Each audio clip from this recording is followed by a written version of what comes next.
Chair Patterson, Vice Chair Knopf, members of the committee.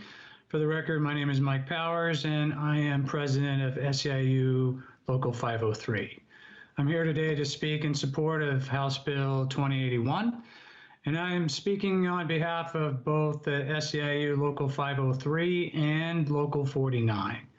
Together, we represent 85,000 working Oregonians and around 2 million workers nationwide.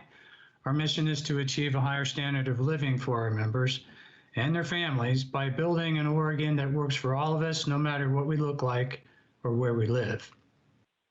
We look at healthcare policy through the eyes of our members, who work in a very diverse range of jobs and settings. We have members who work for both public and private organizations.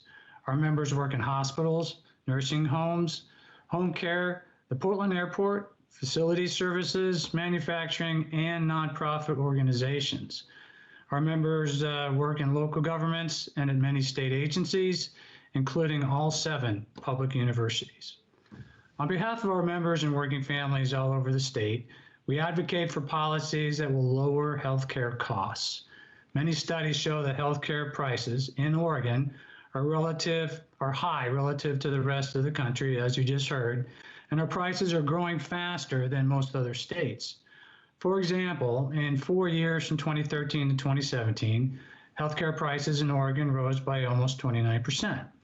And from 2018 to 2019, hospitals raised prices, increasing operating profits by 69%. So let's just call it 70% just about, even though the number of emergency room visits and hospital stays remained flat. This tells us that Oregonians are paying more money for the same amount of care. Now, these price increases are unsustainable for most people who work for a living. For workers, price increases like these are pushing copays and deductibles higher, which forces individuals to go without care.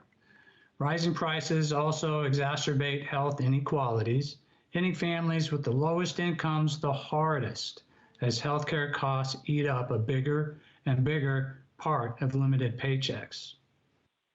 The COVID pandemic makes this issue even more urgent than ever because many have lost work and/or experienced drastic reductions in income.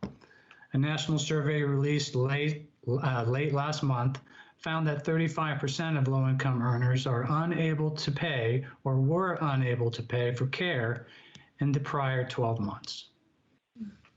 SEIU has a shared interest with state government in maintaining the quality, affordable health insurance that public employees receive through PEB while reining in healthcare costs. Prior to 2011, there were some years that PEB premiums rose an average of 10.5%, with rates increasing on par with the commercial market. Since 2011, SEIU has worked really closely with PEB to develop and implement strategies for living within the state's 3.4% healthcare growth target and staying below the commercial health plan growth rate of 6 to 7%. We remain committed to this work, including the transition of PEB to paying for health outcomes and quality instead of a fee-for-service model that emphasizes volume. All of this is why I'm here today to speak in support of HB 2081.